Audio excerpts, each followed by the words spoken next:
नमस्कार स्टूडेंट्स। आज हम इनफॉर्मल ऑर्गेनाइजेशन के बारे में देखेंगे। टॉपिक है इनफॉर्मल ऑर्गेनाइजेशन।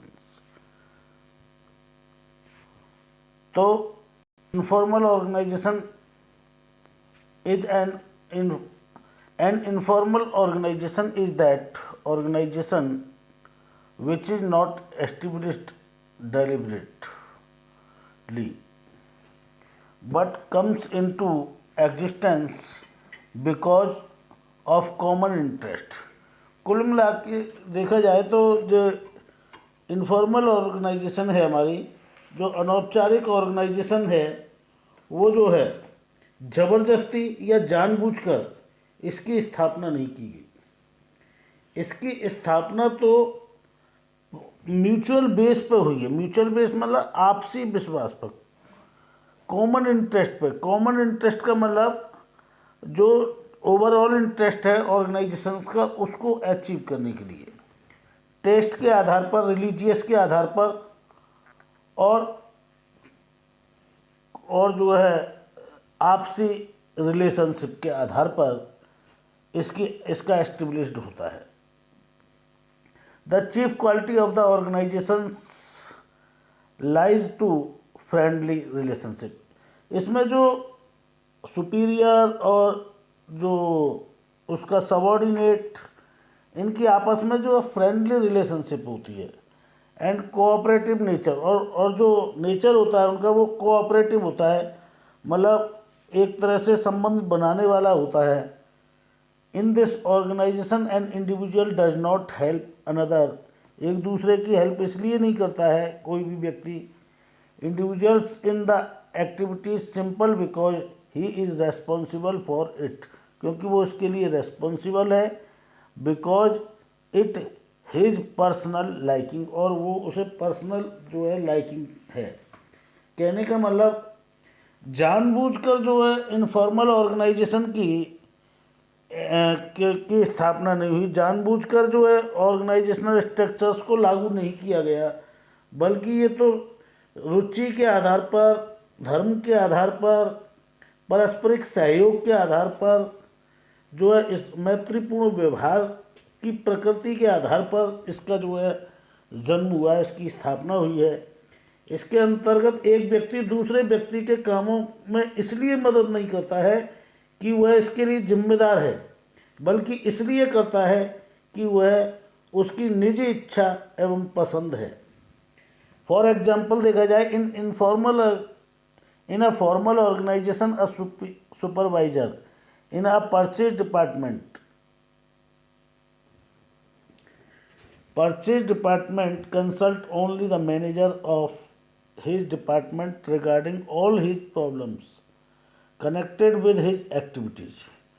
यानी कि यहाँ पर जो औपचारिक संगठन के अंतर्गत क्रय विभाग का पर्यवेक्षक, जो फॉर्मल डिपार्टमेंट होता है, फॉर्मल ऑर्गेनाइजेशन होता है, उसके अंतर्गत जो परचेज डिपार्टमेंट का सुपरवाइजर है, वो अपने कार्य की जो भी प्रॉब्लम है, उसके कार्य संबंधी जो प्रॉब्लम है, समस्याएं हैं, के लिए केवल क्रय विभाग के प्रबंधक से सलाह लेने के लिए बाध्य है, और किसी से नहीं ले सकता। केवल जो है परचेज डिपार्टमेंट से जो है अपनी प्रॉब्लम्स को शेयर कर सकता है।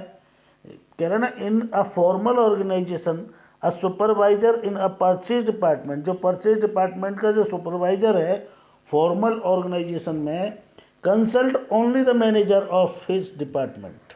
अपने डिपार्टमेंट के जो मैनेजर है उससे कंसल्ट कर सकता है regarding all his problem connected with the activity. जो उसकी एक्टिविटीज़ हैं उससे रिलेटेड अगर कोई भी प्रॉब्लम होती है उसे, तो वो केवल परचेज डिपार्टमेंट के हेड से ही बात कर सकता है, परचेज डिपार्टमेंट के मैनेजर से बात कर सकता है, कंसल्ट कर सकता है, और किसी से नहीं कर सकता।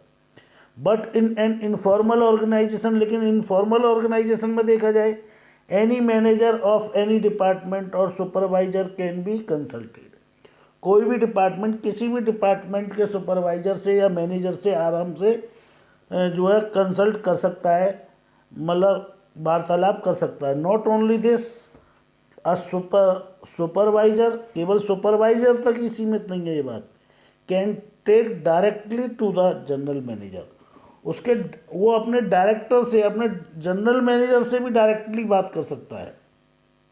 तो ये है that organization is informal where the mutual relationship are established, यानी इनफॉर्मल ऑर्गेनाइजेशन वहाँ होता है जहाँ म्यूचुअल रिलेशनशिप होती है अनकॉन्शियसली फॉर कॉमन ऑब्जेक्टिव्स, जो कॉमन ऑब्जेक्टिव्स होते हैं अपने उनको अचीव करने के लिए। तो ये है, इसे हम बोलते हैं और इनफॉर्मल ऑर्गेनाइजेशन। अब इसके बाद में कुछ फीचर्स आते हैं इनफॉर्मल ऑर्गेनाइजेशंस के। फर्स्ट फीचर है हमारा बेस्ड ऑन फॉर्मल ऑर्गेनाइजेशन, यानी कि this is based on formal organization, ये फॉर्मल ऑर्गेनाइजेशन पर ही बेस्ड होता है। Where people also have informal relation, जहाँ पर लोगों की जो रिलेशनशिप होती है वो इनफॉर्मल होती है। कोई भी किसी के साथ मिल सकता है, सीनियर जूनियर के साथ बात कर सकता है, सुपीरियर सबऑर्डिनेट से कर सकता है, सबऑर्डिनेट सुपरवाइजर से, यानी यहाँ पर जो रिलेशनशिप होती है कॉमन फ्रेंडली रिलेशनशिप होती है। फ्रेंड की तरह वार्तालाप किया जाता है, यहाँ पर फ्रेंड की तरह आपस में ट्रीट किया जाता है एक दूसरे को। It means first of all the formal organisation is established and then the informal organisation is created out of it. ठीक है ना। तो कहने का मतलब यह है, पहले औपचारिक संगठन की स्थापना होती है और फिर उसी में से अनौपचारिक संगठन बनता है। यानी पहले तो फॉर्मल ही रहता है, उसके बाद में फॉर्मल से इनफॉर्मल बनता है। पहले फॉर्मल है, तू किसी से बात नहीं करेगा, ये इससे बात नहीं करेगा, वो इससे नहीं करेगा, कोई भी प्रॉब्लम है अपने डिपार्टमेंट से ही शेयर करेगा, किसी अन्य से नहीं। लेकिन बाद में वो किसी से भी कर सकता है। तो it is based on the formal. पहले formal, first is formal and secondly is converted in, formal is converted into informal. तो इनफॉर्मल में कन्वर्ट होती है। ये दूसरा है, it has no written rules and procedures regulation, यानी कहने का मतलब जो है इसका, it is not predefined, ये पहले से डिफाइंड नहीं है। इस संगठन की जो है कोई लिखित नियमावली नहीं है, जैसे रिटन में नियमावली होती है फॉर्मल की, ऐसी कोई नियमावली नहीं है, कोई प्रक्रिया नहीं है, कोई प्रोसेस नहीं है। फिर भी इसकी अपनी जो है कुछ ग्रुप नॉर्म्स हैं, फिर भी इसकी कुछ ग्रुप नॉर्म्स हैं। वो इसीलिए कह रहा है वो, in this organization there are no written rules और प्रोसीजर, कोई रूल्स जो है रिटन में नहीं लिखे गए, प्रोसीजर कोई रिटन में नहीं है, टू गवर्नस कोई नॉर्म्स नहीं दिए गए, कोई गवर्नस का मतलब होता है कोई नियमावली नहीं है इसकी। Interrelationship, but there are group norms which have to be observe, लेकिन कुछ ग्रुप नॉर्म्स होते हैं इसके जिन्हें हमें फॉलो करना पड़ता है। For example, employ working an organization and belonging to the particular community from a separate group in an formal way. कहने का मतलब, उदाहरण के लिए अगर देखा जाए, किसी संस्था में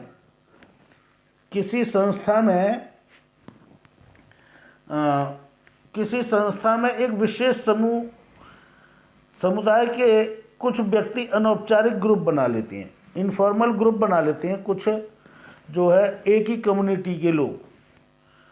धीरे धीरे इस ग्रुप की परंपराएं अथवा मान्यताएं विकसित हो जाती हैं, और जब मान्यताएं विकसित हो जाती हैं, जैसे अपने समूह के प्रति एक व्यक्ति की व्यक्तिगत एवं कार्यस्थल से संबंधित किसी भी समस्या का समाधान करना, इसी प्रकार अपने समुदाय के सभी लोगों को प्रबंधकीय शोषण से, जो मैनेजमेंट शोषण करता है, उनका जो हैरेसमेंट करता है, उससे उसे बचाना। इस तरह अनौपचारिक संगठन में सम्मिलित होने वाले सभी समुदाय सदस्य समूह की मान्यताओं का पालन करने के लिए बाध्य होंगे। तो ये इसका एग्जाम्पल है। वो कह रहा है, for an example, working in an organization and belonging to a particular community, कोई पर्टिकुलर कम्युनिटी के लोग आकर के एक समूह बना लेते हैं, फ्रॉम अ सेपरेट ग्रुप, एक सेपरेट ग्रुप बना लेते हैं, इन अ फॉर्मल वे, इनफॉर्मल वे यानी अनौपचारिक रूप से, Gradually, some norms do emerge, like helping number of their groups to find a solution to the problem related to his work and his owner self. तो कोई भी उनको प्रॉब्लम होती है उनके ग्रुप में, तो उसको सॉल्व करने के लिए, उसकी प्रॉब्लम सॉल्विंग के लिए जो है वो उसका सहयोग करते हैं, ठीक है ना। Similarly that protect the members of their community, और अपने कम्युनिटी के लोगों की जो है प्रोटेक्ट करते हैं वो फ्रॉम द मैनेजर एक्सप्लॉयटेशंस, यानी उसके द्वारा किए गए दुर्व्यवहार से, मैनेजर के द्वारा किए गए हरसमेंट से, मैनेजर के द्वारा किए गए अन्याय के खिलाफ उनके लिए खड़े होते हैं। In this way all the person joining this informal group will be bound to observe the norms of the groups. तो नॉर्म्स ऑफ द जो ग्रुप्स होते हैं, गवर्नेंस जो होते हैं, उनके लिए वो बाउंड होते हैं, बाध्य होते हैं। तो थर्ड हमारी जो है independent channel of community, third features होता है इसका independent channel of the communication. ये क्या होता है, यानी कि स्वतंत्र कम्युनिकेशन होता है यहाँ पर। जैसे फॉर्मल ऑर्गेनाइजेशन में जो होता था कि स्केलर चेन फॉलो की जाती थी, कि अगर कोई भी कम्युनिकेशन होगा तो नीचे से ऊपर की ओर होगा, ये अपने हेड से कहेगा, वो अपने हेड से कहेगा, वो अपने सुपीरियर से कहेगा, और फिर जाकर के वो टॉप लेवल मैनेजमेंट तक सूचना पहुंचेगी। या टॉप लेवल मैनेजमेंट से कोई सूचना चली तो वो पहले सबऑर्डिनेट मिडिल लेवल पे जाएगी, फिर लोअर लेवल पे जाएगी, फिर जो है सुपरवाइजरी पे जाएगी, फिर उसके बाद में किसी अन्य पर पहुंचेगी। तो एक प्रॉपर सिस्टम होता था चैनल कम्युनिकेशन का। लेकिन यहाँ पर there is no communication channel, कोई भी कम्युनिकेशन का चैनल नहीं होता है। यहाँ कोई भी किसी को सूचना कभी भी दे सकता है। तो सूचना जो कम्युनिकेशन होता है वो डायरेक्टली होता है, क्विकली हो जाता है, मतलब ये है यहाँ पर। तो वही वो कह रहा है, in this organization relations among different peoples are not defined. यहाँ किसी के जो है रिलेशन डिफाइंड नहीं है, ठीक है ना। Because a person at the lowest rank, यहाँ पर लोएस्ट रैंक का भी जो लोएस्ट रैंक का जो एम्प्लॉय होता है can have direct contact with the person at the highest level. सीधे सीधे जाकर के हाईएस्ट लेवल से जाकर के जो है वो कांटेक्ट कर सकता है यहाँ पर, लेकिन फॉर्मल में नहीं कर सकता था। फॉर्मल में टॉप लेवल मैनेजमेंट से लोअर लेवल मैनेजमेंट का बंदा मिल नहीं सकता है, लेकिन यहाँ पर मिल सकता है। The follow of communication can not be specified. कोई कम्युनिकेशन का जो तरीका है वो यहाँ पर कोई स्पेसिफाइड नहीं है, लिखा हुआ नहीं है, रिटन में नहीं है। तो ये है आपका थर्ड। फोर्थ है, इट इज नॉट डेलिब्रेटेड क्रिएटेड। दूसरी विशेषता इसकी क्या है, फीचर्स इसका क्या है, इट इज नॉट डेलिब्रेटेड क्रिएटेड, यानी यहाँ पर कोई भी जो रूल्स है या इनफॉर्मल ऑर्गेनाइजेशन जबरदस्ती किसी पर स्थापित नहीं किया जाता, बल्कि इसके कुछ गवर्नेंस नॉर्म्स होते हैं, उनको तो फॉलो किया जाता है, लेकिन ज़बरदस्ती नहीं है इसमें। तो informal organisation is not deliberate created, ज़बरदस्ती नहीं थोपा जाता, ज़बरदस्ती किसी पर लागू नहीं किया जाता। मतलब कोई भी जानबूझकर जो है, कोई जो है जानबूझकर ये जो है क्रिएट नहीं कराया जाता। It emerges out of mutual relationship and taste. ये तो जो है आपस में जो उनकी म्यूचुअल जो एक दूसरे की सहायता अर्थ जो है म्यूचुअल रिलेशनशिप के आधार पर, एक दूसरे की हेल्प के आधार पर जो है, या एक दूसरे की चॉइस के आधार पर, एक दूसरे के टेस्ट के आधार पर, रुचि के आधार पर ये जो है लागू होता है। फिफ्थ है, it has no place on organization chart. कहने का मतलब ये है, इसका कोई रिटन में कोई नियमावली नहीं होती, यानी it is not written norms, कोई भी रिटन नॉर्म्स नहीं होते इसके।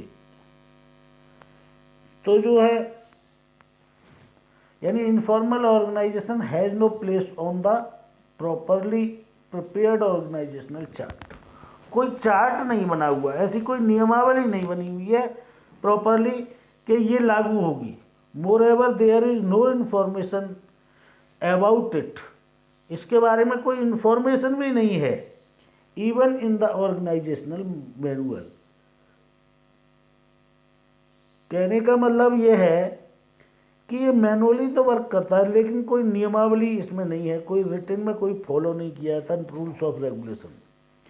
इट इज़ पर्सनल, यानी ये पूरी तरह से पर्सनली डिपेंड होती है। कहने का मतलब ये है यहाँ पर जैसे फॉर्मल ऑर्गेनाइजेशन में होता था वहाँ वर्क से रिलेटेड ही बात होती थी, जो भी काम होता था वो वर्क के आधार पर ही कर सकते हैं, अपनी पर्सनल कोई भी बात शेयर नहीं कर सकते हैं।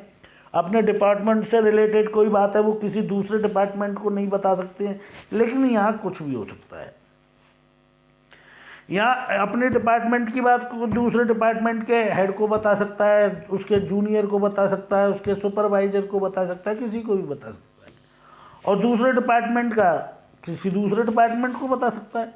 तो पर्सनली शेयर होती है, यहाँ पर जो भी कम्युनिकेशन होता है पर्सनली शेयर हो सकता है। It being personal means that under this the feelings of individuals are kept in mind and nothing is imposed upon them. कुल मिलाकर के कहा जाए कि इसके अंतर्गत होने वाले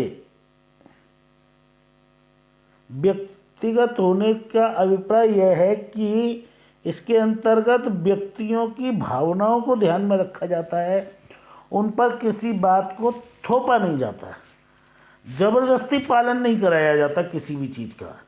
इम्पोज्ड कह रहे ना, and nothing is imposed upon them, कोई ज़बरदस्ती उन पर नहीं है, एक दूसरे के बात को ध्यान में रखते हुए जो है सारे काम किए जाते हैं। इट लैक्स स्टेबिलिटी, लेकिन इनफॉर्मल ऑर्गेनाइजेशन में स्टेबिलिटी नहीं रहती है। There is generally a lack of the stability in such an organization. For example an individual mixes with one group of people today but can cross over the another group tomorrow. Not only this, an individual can be members of more than one group at the time.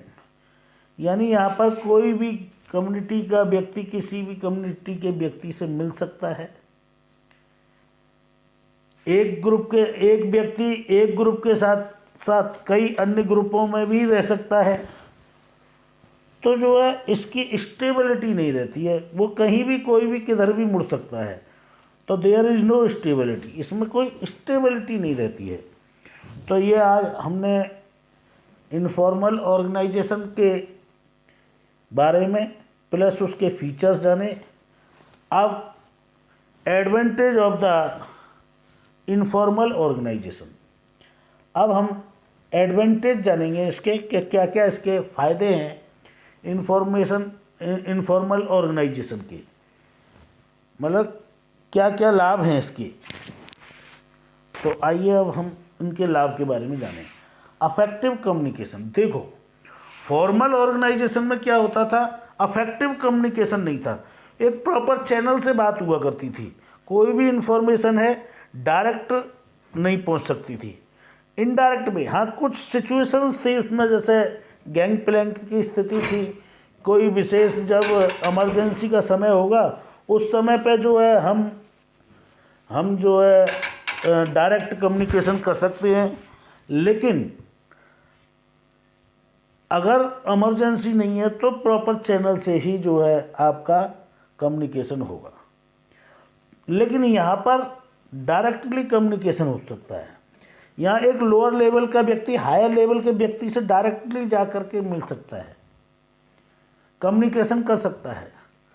और higher level का व्यक्ति middle level से कर सकता है, middle level का व्यक्ति higher level से कर सकता है, यानी कोई भी किसी के साथ कभी भी अफेक्टिव कम्युनिकेशन कर सकता है। तो इसके लिए कोई ये प्रोसीजर नहीं है स्केलर चेन की तरह कि जो है हमें ऐसे ऐसे ही करना है फॉर्मल ऑर्गेनाइजेशन की तरह। तो in this absence of any definites curse it is an affective system of the communication. यहाँ कोई लिखित में तो कम्युनिकेशन के बारे में दिया नहीं है, कोई डायरेक्शंस तो प्रोवाइड कराए नहीं गए हैं, इसलिए जो है यहाँ पर अफेक्टिव कम्युनिकेशन होता है। Message can be quickly convey, यानी तुरंत ही कन्वे किया जाता है from one place to another place with the help of the system, इस सिस्टम की हेल्प से।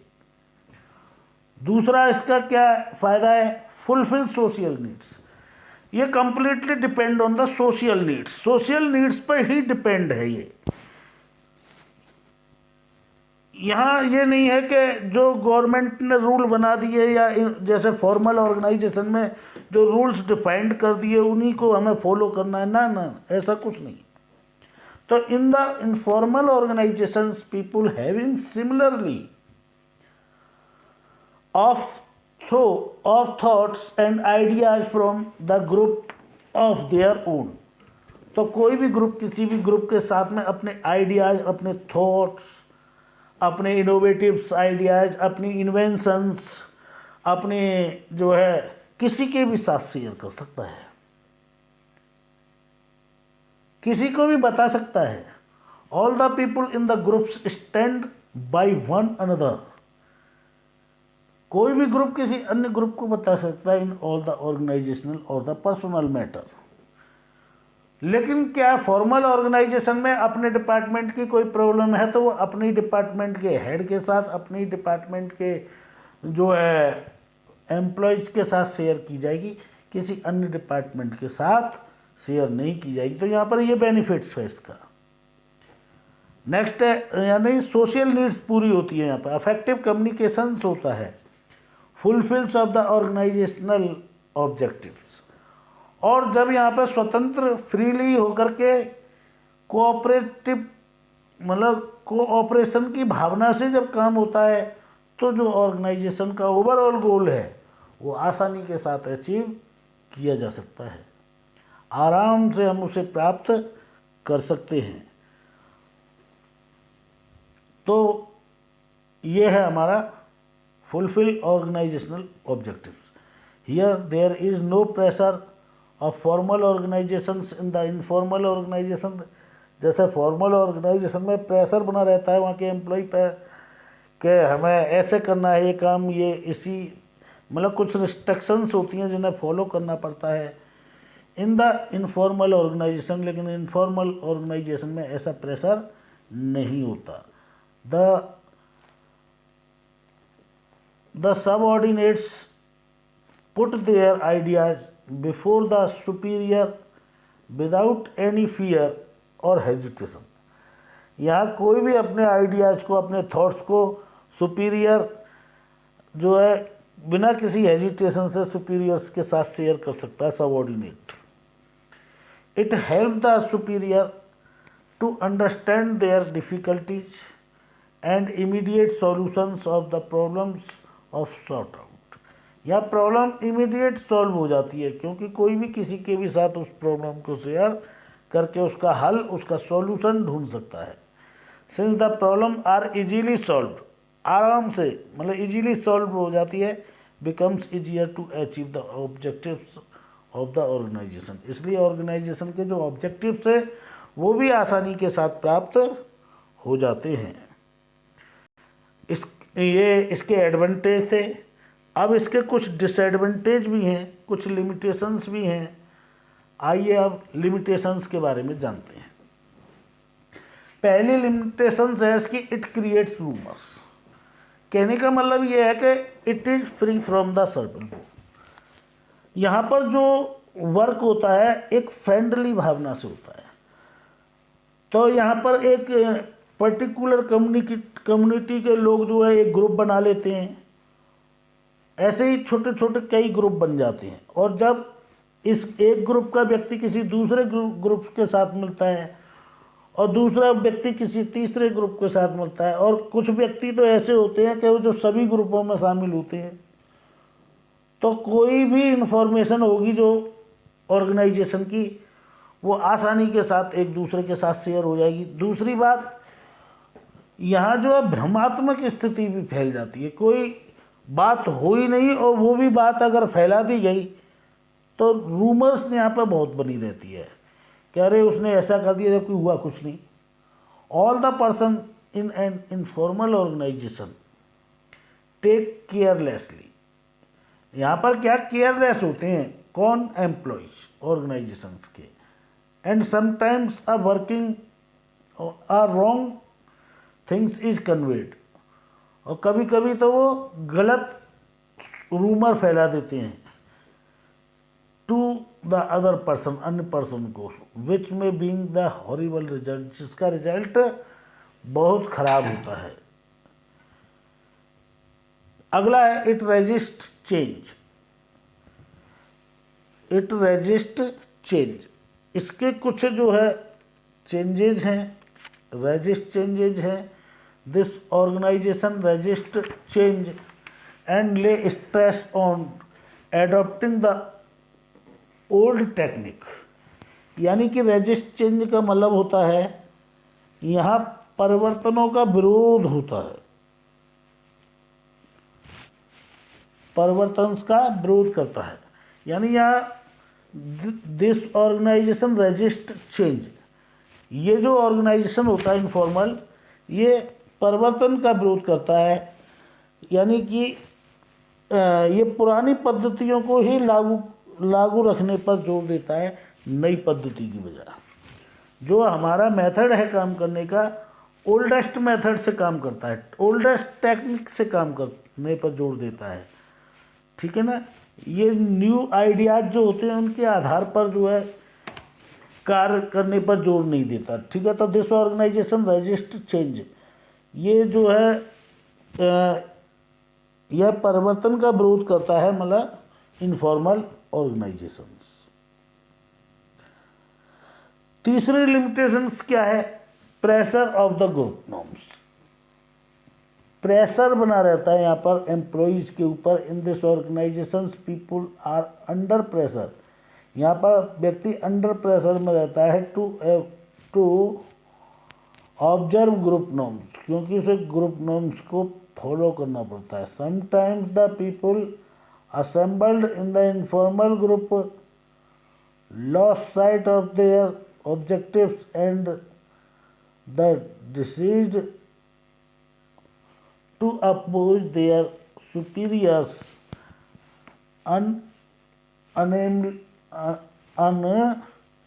unanimously. Such a situation adversely affect productivity।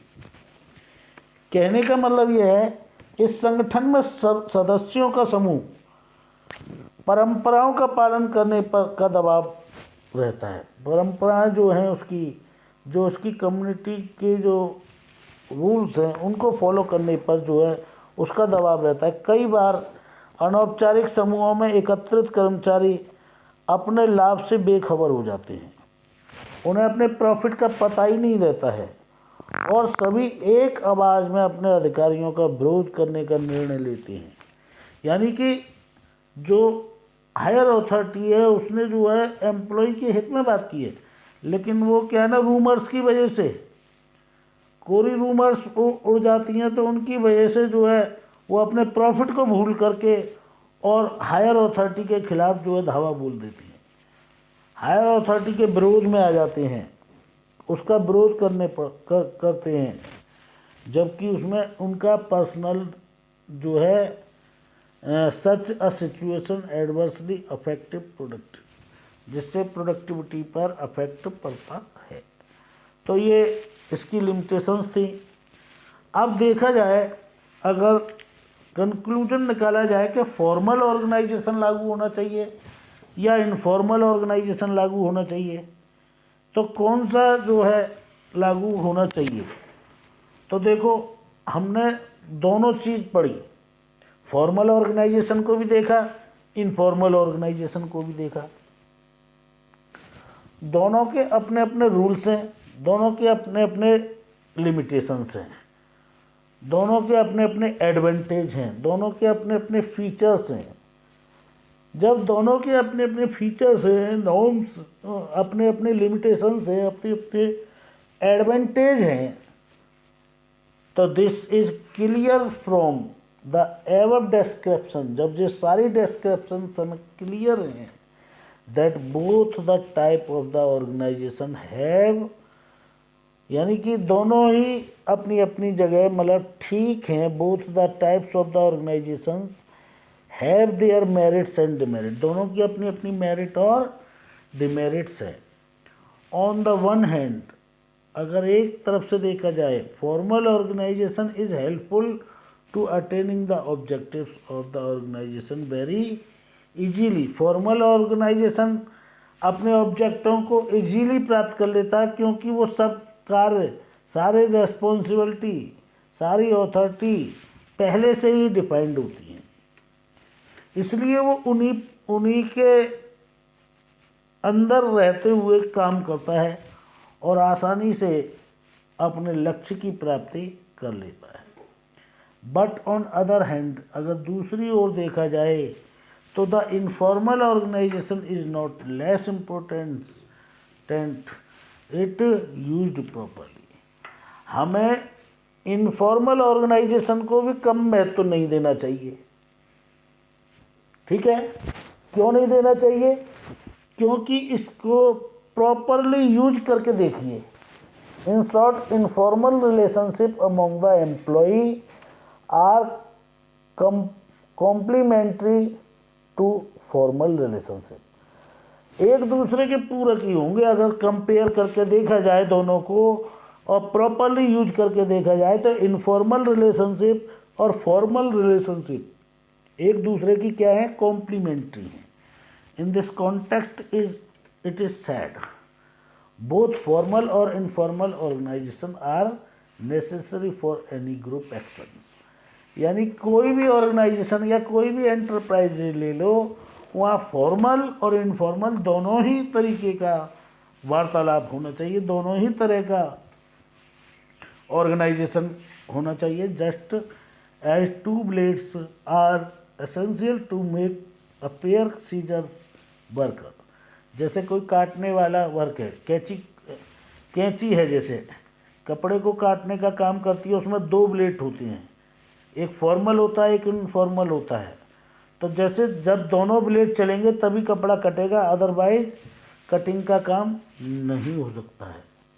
Same that यहाँ पर एक ब्लेड फॉर्मल है और एक ब्लेड इनफॉर्मल है, इन दोनों को हमें साथ लेके चलना पड़ेगा, तभी हम अपने ग्रुप को अपने गोल को प्राप्त कर सकते हैं, अपने टारगेट पर पहुंच सकते हैं।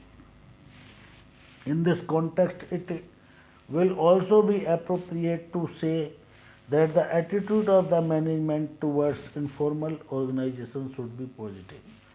अगर देखा जाए तो इनफॉर्मल ऑर्गेनाइजेशन का जो रिजल्ट है वो पॉजिटिव जाता है, क्योंकि यहाँ कोऑपरेशन की भावना बनी हुई होती है।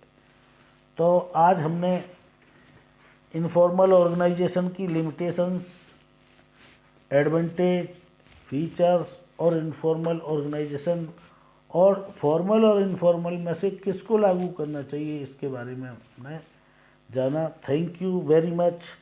आज के लिए इतना ही काफ़ी।